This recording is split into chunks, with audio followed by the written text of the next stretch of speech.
Nenek di jalan mencari suami untuk cucunya. Akhirnya didorong oleh seorang pria ke tepi jalan.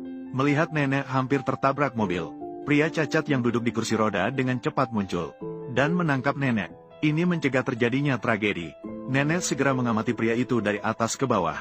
Melihat pria itu begitu tampan tanpa basa-basi, dia langsung bertanya apakah pria itu mau menikahi cucunya. Namun pria itu sudah memiliki tunangan, dan besok dia akan menikah. Pria itu dengan tegas menolak nenek. Setelah itu, dia duduk di kursi roda dan pergi. Nenek merasa sangat sayang. Nenek yang tidak menyerah memutuskan untuk mengejar dan mengambil foto pria itu untuk dikirim kepada cucunya. Tak lama kemudian, cucunya menerima foto pria itu yang dikirim oleh nenek. Begitu melihat batu giok di tubuh pria itu, cucunya langsung terkejut. Ternyata, saat kecil, wanita kaya sering dibuli oleh beberapa anak kecil. Setiap kali, pria itu datang untuk menyelamatkannya. Sejak saat itu, wanita kaya bersumpah tidak akan menikah dengan siapapun selain pria itu. Namun setelah dewasa, wanita kaya tidak dapat menemukan pria itu. Oleh karena itu, wanita kaya mengenakan cadar seumur hidupnya. Hanya untuk menikah dengan pria muda, membuat pria muda sendiri yang mencabutnya. Wanita kaya enggan menikah. Jadi, nenek pergi ke jalan untuk mencarikan suami bagi wanita kaya. Setelah diselidiki oleh bawahan, diketahui bahwa pria muda benar-benar adalah pria yang dicari oleh wanita kaya. Wanita kaya sangat terharu dan terus terisak. Mendengar bahwa pria muda akan menikah besok, wanita kaya segera memerintahkan asistennya untuk menyiapkan gaun. Akan pergi ke lokasi pernikahan untuk merebutnya.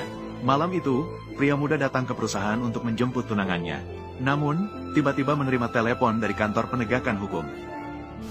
Pria muda langsung hancur mendengar itu. Kue ulang tahun yang disiapkan untuk tunangannya juga jatuh ke tanah. Meskipun sangat marah, namun, pria muda tetap datang ke kantor penegakan hukum untuk menandatangani dan menjemput tunangannya. Pria muda menunggu sepanjang malam, akhirnya tunangannya keluar. Tunangannya masih enggan mengakui. Berbohong bahwa dia hanya pergi untuk membahas kerjasama.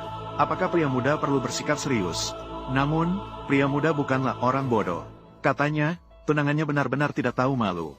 Akibatnya, dia mendapat tamparan keras dari tunangannya. Begitu tunangannya selesai berbicara, sebuah mobil melaju ke arah mereka. Yang turun dari mobil adalah manajer perusahaan tempat tunangan bekerja. Pria itu sangat angkuh. Begitu naik, dia langsung mulai memperkenalkan dirinya. Yang tidak diketahui pria itu adalah bahwa konglomerat juding yang dia sebutkan adalah milik pria muda itu. Pria muda itu menjadi seperti ini karena takut tunangannya merasa rendah diri. Jadi dia berpura-pura lumpuh dan menyamar sebagai orang biasa. Tunangan meminta pria itu untuk tidak berbicara banyak dengan pria muda.